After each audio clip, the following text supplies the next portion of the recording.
ഇന്ന് തന്നെ ഡൗൺലോഡ് ചെയ്യൂ. കാണൂ നിങ്ങളുടെ ഫേവറേറ്റ് ഷോസ്. ചന്ദ്രലേഖയോട് ചുക്കുകാപ്പി ഇട്ട് കൊടുക്കാൻ അമ്മ പറഞ്ഞിട്ടുണ്ടെങ്കിൽ ഈ പനി എപ്പോ മാറിയെന്ന് ചോദിച്ചാൽ മതി.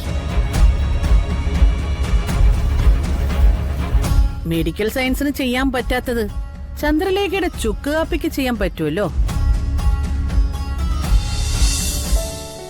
അച്ഛന് നല്ല പനി, പനിച്ചു വിറയ്ക്കുക. ആശുപത്രി പോകാൻ വിളിച്ചിട്ടാണെങ്കിൽ വരുന്നില്ല. ഞാൻ പിന്നെ മരുന്ന് വാങ്ങിക്കൊടുത്തു.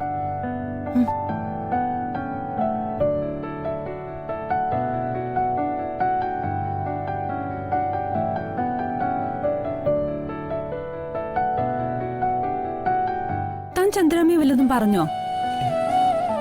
ചന്ദ്രാമ്മ വിഷമത്തിലാണല്ലോ പോകുന്നേ. ഞാനെന്തു പറയാൻ? ഒന്നും പറയരുത്. എന്റെ ചന്ദ്രാമ്മ എന്തെങ്കിലും പറഞ്ഞ് താൻ വിഷമിപ്പിച്ചാ താൻ എന്റെ വാങ്ങും. ഓഹോ, ചന്ദ്രാമയും താനും ഏറ്റെടുത്തോ? ഈ വീട്ടിലെ മുഴുവൻ അമ്മമാരും ഇപ്പൊ തന്റെ ആണല്ലോ. മുഴുവനില്ല. എടോ ഡ്രൈവർ വയ്യ, താൻ ചിലപ്പോ പറയാറില്ലേ ഇവിടുത്തെ അഹങ്കാരിയായ രമാദേവിയും തന്റെ അമ്മയാണെന്ന്. തന്റെ രമാമയെ താൻ തന്നെ എടുത്തോ, അതിനിവിടെ ആർക്കും വേണ്ട. അല്ല അല്ല, സാറെവിടെ? പനി പിടിച്ച് കിടപ്പാ. നല്ല പനിയാ. പാവം, ഈ വീട്ടിലാകെ മനുഷ്യപ്പറ്റുള്ളത് ആ സാറിന് മാത്രമാ. അപ്പോ എനിക്കില്ലേ? അതിന് താൻ ഈ വീട്ടിലുള്ളതാണോ? അല്ലല്ലോ, താൻ വേറെ ഏതോ വീട്ടിലെ പയ്യനല്ലേ.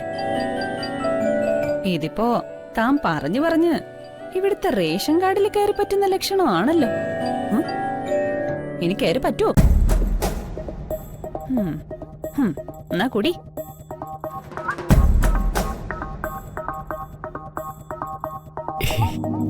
തനിക്ക് എന്നെ നല്ല മതിപ്പാണല്ലേ? പിന്നെ മതിപ്പിനേക്കാൾ കൂടുതൽ ഇപ്പോ എന്റെ മനസ്സിൽ വേറൊന്നു കൂടിയുണ്ട്. എന്താ? പറഞ്ഞോ. പറയട്ടെ? വേഗം പറ. മതിപ്പിനേക്കാൾ കൂടുതലേ പുച്ഛ. നല്ല അസല് പുച്ഛ. ഒന്നെന്നേ.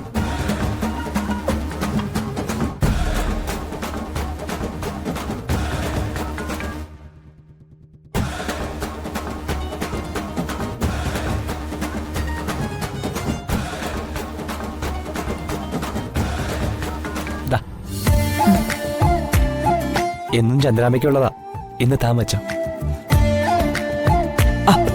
വാങ്ങണോ?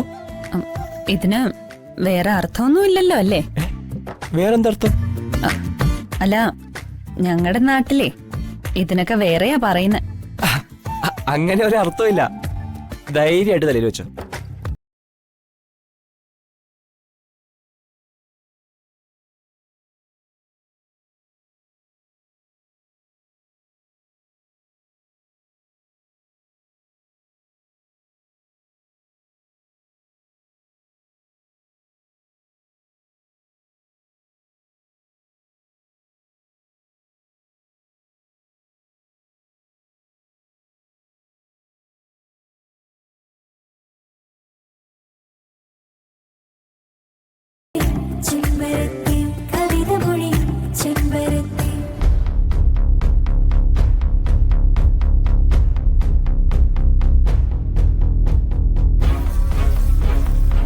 അത് അർജുന്റെ ഓഫീസിലൊരു മീറ്റിംഗ് ഉണ്ട്.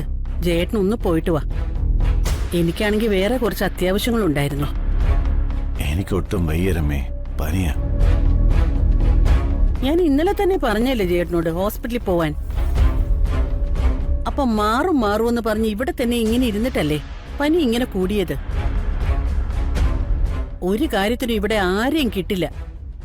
എല്ലായിടത്തും ഞാൻ തന്നെ ഇങ്ങനെ അങ്ങോട്ടും ഇങ്ങോട്ടും കിടന്ന് ഓടണം. അർജുനെ വിളിച്ചു പറ, ആ മീറ്റിംഗ് അവനോട് തന്നെ അറ്റൻഡ് ചെയ്യാൻ. അതിനവിടെ അവന് ഇഷ്ടം പോലെ ജോലിയുണ്ട്. എങ്കിൽ മഹിയോട് പറ. ആ, അതിനെ അവിടെ കർഷകശ്രീയുടെ മീറ്റിംഗ് ഒന്നും അല്ല നടക്കുന്നത്. പ്രശ്നത്തെക്കുറിച്ച് അറിയാവുന്ന ആരെങ്കിലും തന്നെ ആ മീറ്റിംഗ് അറ്റൻഡ് ചെയ്യണം. എനിക്ക് എന്തായാലും പോകാൻ പറ്റില്ല, എനിക്ക് വയ്യ. സ്വന്തമായിട്ടൊരു ആശുപത്രി ഉണ്ട്. പിന്നെ അവിടെ പോയി ഡോക്ടർ കാണാൻ എന്താ ഇത്ര മടി? അസുഖം കൂടുതലായ ആര് നോക്കൂന്ന് പറഞ്ഞ ചേട്ടൻ ഇവിടെ കിടക്കുന്നത്? രമേ, അവൻ ഒന്നാമതെ വയ്യാതെ കിടക്കുക. അതിനിടയ്ക്ക് നീ ഓരോന്ന് പറഞ്ഞ് അവന്റെ മനസ്സമാധാനം കൂടി കളയല്ലേ. ഇപ്പോ ഞാൻ പറയുന്നത് മാത്രമായോ കുറ്റം? വയ്യാത്ത ഒരാളോട് ഒന്ന് ഹോസ്പിറ്റലിൽ പോകാൻ പറയുന്നതാണോ കുറ്റം? അവന് പനിയാണ്. അതിനുള്ള മരുന്ന് പുറത്തുനിന്നും മഹി വാങ്ങിച്ചുകൊണ്ട് കൊടുത്തിട്ടുണ്ട്. പിന്നെ ചന്ദ്രലേഖയോട് ചുക്ക് കാപ്പിയിട്ട് കൊടുക്കാനും പറഞ്ഞു. ആ ഹ, അങ്ങനെ പറ. ചന്ദ്രലേഖയോട് ചുക്കുകാപ്പി ഇട്ട് കൊടുക്കാൻ അമ്മ പറഞ്ഞിട്ടുണ്ടെങ്കിൽ ഈ പനി എപ്പോ മാറിയെന്ന് ചോദിച്ചാൽ മതി. മെഡിക്കൽ സയൻസിന് ചെയ്യാൻ പറ്റാത്തത് ചന്ദ്രലേഖയുടെ ചുക്കുകാപ്പിക്ക് ചെയ്യാൻ പറ്റുമല്ലോ.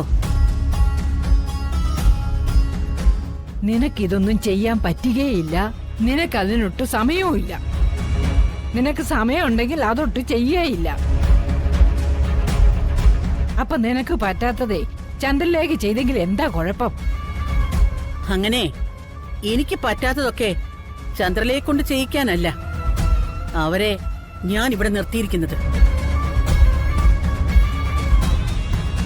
നിങ്ങളൊക്കെ എപ്പോഴും ഇവിടെ മറന്നു പോകുന്ന ഒരു കാര്യം ഞാൻ പറയാം. ചന്ദ്രലേഖ ഈ വീട്ടിലെ വെറും ഒരു ജോലിക്കാരിയാണ്. സ്വന്തമായിട്ടൊരു ഹോസ്പിറ്റൽ ഉണ്ടായിട്ട് അവിടെ പോയി ചികിത്സിക്കാതെ ജോലിക്കാരി ഉണ്ടാക്കുന്ന ചുക്കുകാപ്പി കുടിച്ചാൽ മാറുന്ന ആ അസുഖം എന്താണെന്ന് എനിക്ക് നന്നായിട്ട് അറിയാം. എനിക്കറിയാം.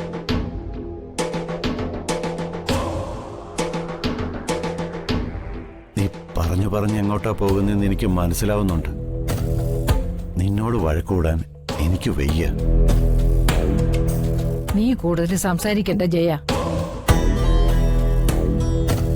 ആ എല്ലാവർക്കും കൂടെ എപ്പോഴും ഞാനാണല്ലോ പ്രശ്നം.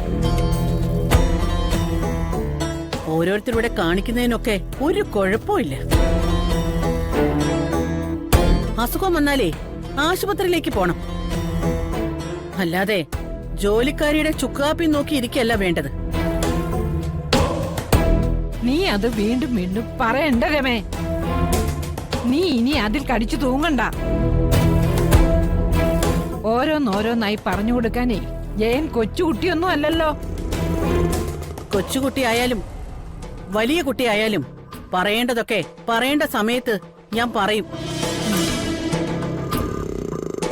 അല്ലെങ്കിൽ ഞാൻ പറയുന്നത് കേൾക്കാൻ വിഷമമുള്ളവരൊക്കെ ഇങ്ങനെയുള്ള സന്ദർഭങ്ങള് ഒഴിവാക്കണം. അതാണ് ഇവിടെ ചെയ്യേണ്ടത്. അല്ലാതെ എല്ലാം അങ്ങോട്ട് ഒപ്പിച്ചു വെച്ചിട്ട് പിന്നെ പറയുന്നത് കേട്ടിട്ട് ദേഷ്യം തോന്നിട്ട് ഒരു കാര്യമില്ല. ആശുപത്രിയിലെ മരുന്നുകളേക്കാൾ ശക്തി ചന്ദ്രലേഖ ഉണ്ടാക്കുന്ന ചുക്കാപ്പിക്കുണ്ടെന്ന് വിശ്വസിക്കുന്നവരോട് ഞാൻ പിന്നെ വേറെ എന്ത് പറയണം?